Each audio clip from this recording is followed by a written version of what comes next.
Are you a first-time home buyer and you're moving to Idaho and you're just curious, should you buy a home or should you wait? That's what I'm going to talk about in today's video. Hey everybody, my name's Craig. I'm a real estate agent here in Boise, Idaho. I run this YouTube channel where I try to show you as much about Idaho, Boise, the Treasure Valley as humanly possible to help you guys decide if moving here is going to be a good idea and right for you and your family. It's not easy to make that transition, and it's even harder when you don't know anybody. So if you're curious to learn more about the market here, what it's like to move here, you can reach out to me anytime. I am your personal guide to making that transition here to Idaho, and I want to help you make it as smooth as possible and answer all your questions. So if you're in need of help, just reach out, shoot me a text, give me a call, drop me an email, whatever works for you.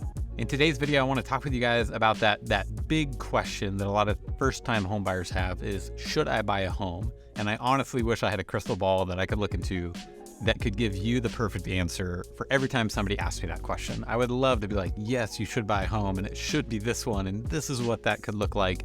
And oh yeah, you're never gonna get laid off and the market's never gonna change and it's just gonna go up. I wish I could give everybody that answer, but I can't. But let me share some things with you that I share with people who are first-time home buyers as they're thinking through this. So the first thing that everybody wants, they want to be able to look into a crystal ball, right? They want to be able to see like, hey, what is the market going to do? What can I expect is going to happen this year?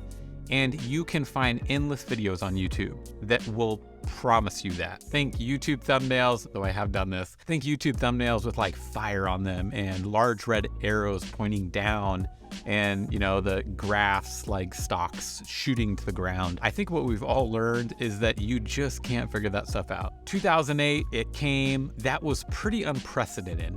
But having gone through it, now we almost have this expectation that we just think, oh, every year it's going to happen. Every year it's going to come down. So at that point, you have two options. You can base your home purchase off of what you think the market might do. And if you're wrong, it could drastically affect you, right? In the short term. If you're right, that's great. You anticipated the market and then you made your choice.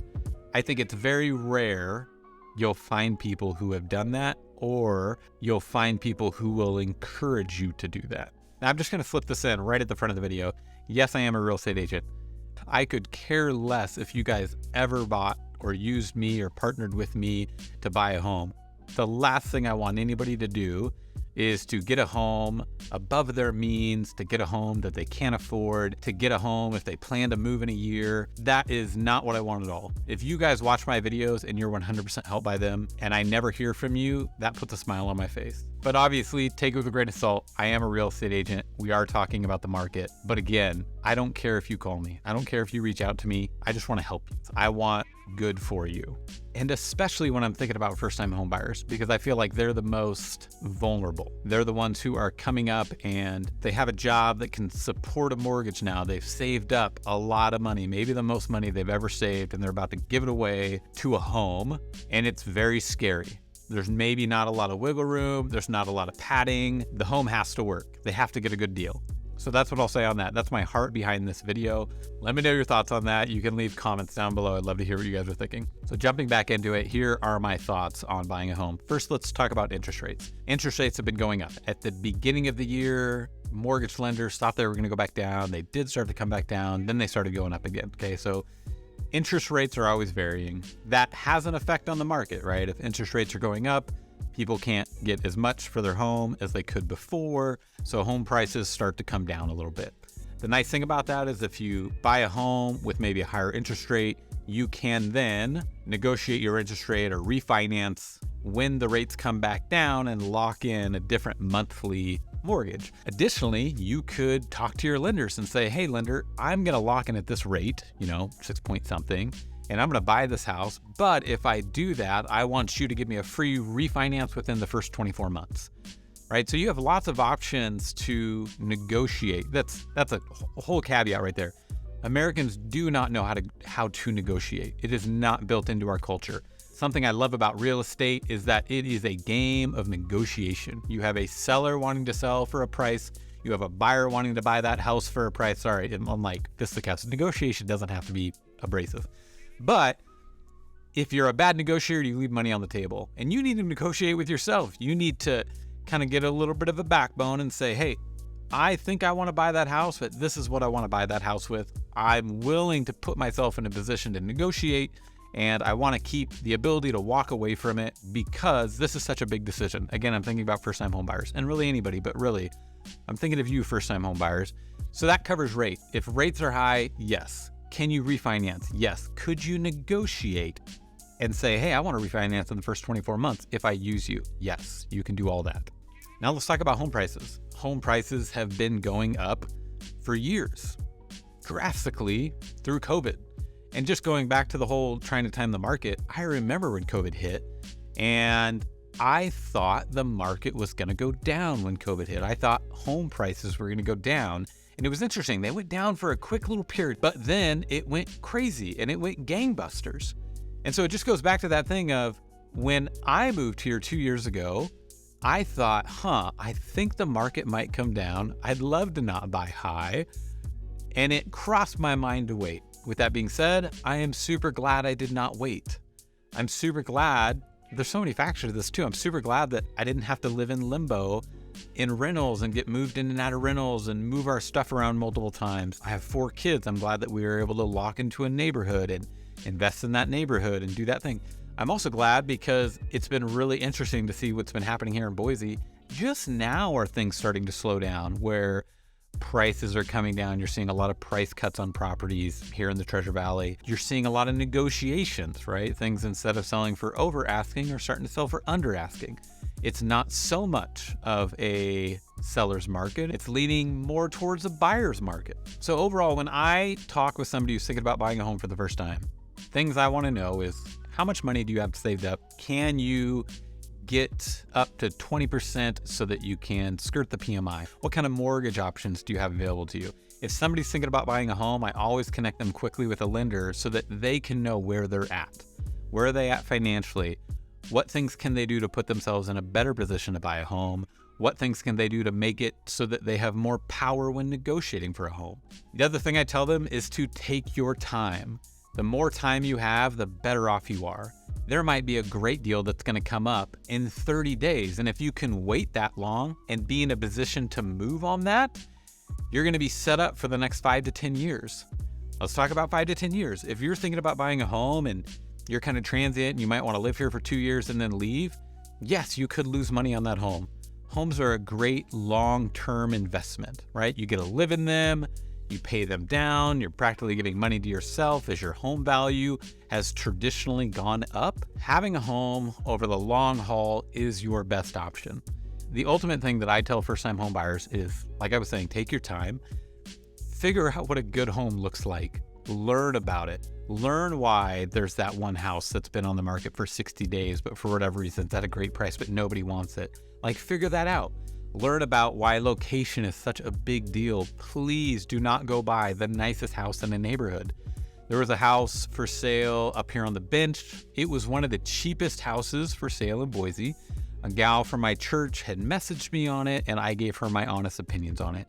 Somebody went into this house and flipped it, it looked like. I'm not exactly sure, but right, things have been updated. The kitchen had been updated. They looked like they put in some LVP flooring, and it just kind of looked nice from the photos. In fact, a few days after I talked to her about this house, another real estate agent did a video on the house, and I was like, gosh, that's a good looking house. And I realized, oh my gosh, that's the house that I went and saw.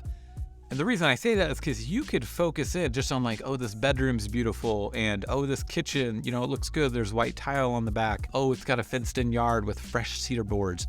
But if you stood at the front door of that house and spun a 360, you would see that neighborhood is not great. And you are literally standing on the doorstep of the nicest house in that neighborhood for blocks. And if you buy that house, you will be paying top dollar for that neighborhood. Like, nobody else will have beat you. You'll be number one in a scenario where you don't want to be number one. But if she would have bought in that house, she would have been in a neighborhood where if she looks across the street, there are washer machines in the yard. There are blue tarps as kind of like this decorating factor. It would not be a good financial situation for when she comes to sell that house in 5 or 10 years. I think on average, it's said that people live in a house roughly 7 years, and then transition happens. They leave, work, family, growth happens, they need to move out. And I would not want her to be in a situation where she would then have to go sell that house, because maybe she would make some money. I would hope that she would make some money, but not the kind of money she could make if she would have waited and found a house that was not the most expensive house in the neighborhood. In fact, a house that was slightly ugly, right? A house that needed the carpets updated, or maybe new countertops and a paint job. One where they didn't really focus on taking good photos or staging. There are houses like that. When you see them, please, if you're a first-time homebuyer, do not be deterred by ugly homes. Ugly homes could be a godsend to you. All right, you take that ugly home, you buy it, and you fix it up over 5 to 10 years, it's gonna be a great home, especially if you're in a great neighborhood. You're looking for that slightly rundown house. I'm not telling you to get into a beater where water's coming through the roof unless they wanna sell it to you for $50,000. But I'm not telling you to get in a beater that you can't live in. But aesthetically, a house that maybe the realtor didn't encourage the buyer to get good photos of it, the buyer didn't care to pick up their laundry that was on the floor or do any kind of staging. But if you look past that in the photos and you're like, wait, this could be beautiful. Like, those are good sized rooms. That floor plan is really nice. Oh wow, this is in a good little neighborhood, and there's, it's not on a busy street. And oh wow, the houses in that neighborhood are, 50,000 or 100,000 more than this house, but maybe they have the same specs, like the same square footage for the lot or the same square footage for the house. It's things like that that I'm encouraging first-time home buyers to consider. Because even if the rates come down, you can still go out and make a dumb decision and buy a bad house that you never should have bought in the first place. And it's not going to appreciate well, or that neighborhood's not going to get better as time goes on. Or when the rates are up, you can dig. Like, you can really hit the ground and say, okay, I'm going to wait for that good house to come. In addition to waiting for that good house to come, I'm going to be ready to buy, right? I'm going to get all my ducks in a row so that if something comes up, I know it's good, but other people know it's good, but I want to go fast. I want to lock that in. A lot of people come here and they want that turnkey home. And if that's you, that's great.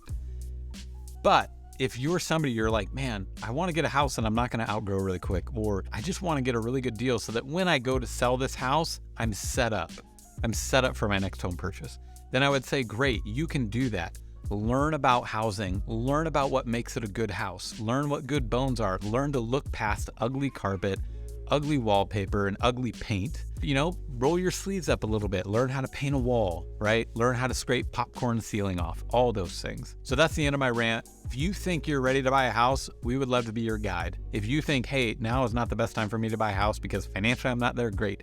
If you're somebody who wants to try to time the market, great, try to time the market. I really hope it works out. I would love to see you get a house for $100,000 less than what it was listed for months before. But with that being said, I'm not in a position to look at a crystal ball. I'm not really ever going to be the guy who's posting up thumbnails with fire on it. Though I did do one. I might do some. It's more fun. But I'm not the doom and gloom guy. It's really up to you. I'm happy to share information. I'm happy to share what I'm learning about that the feds are doing, but ultimately it's up to you.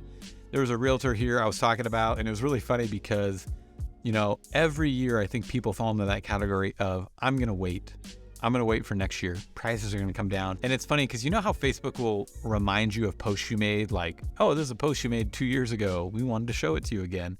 And he had that happen to him, a real estate agent. He's like, yeah, look at this post that, Facebook reminded me of 2 years ago. And it was where he was talking about everybody's saying they're going to wait to buy a home. The market's going to crash. And then he's like, those same people who waited, it's now been 2 years later, and there's been huge gains in the Boise market.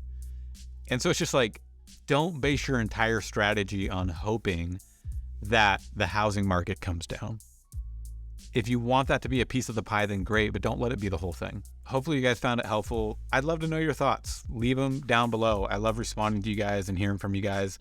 If you really want to tell me how you feel free to just call me. If you're looking for somebody to help come alongside you and be a guide, then reach out to me and my team here in Boise, Idaho. I would love to chat. I love talking to you guys when you call in. I love hearing your story about why you're moving here and what you're looking for and when you're coming and visiting and everything you're excited for.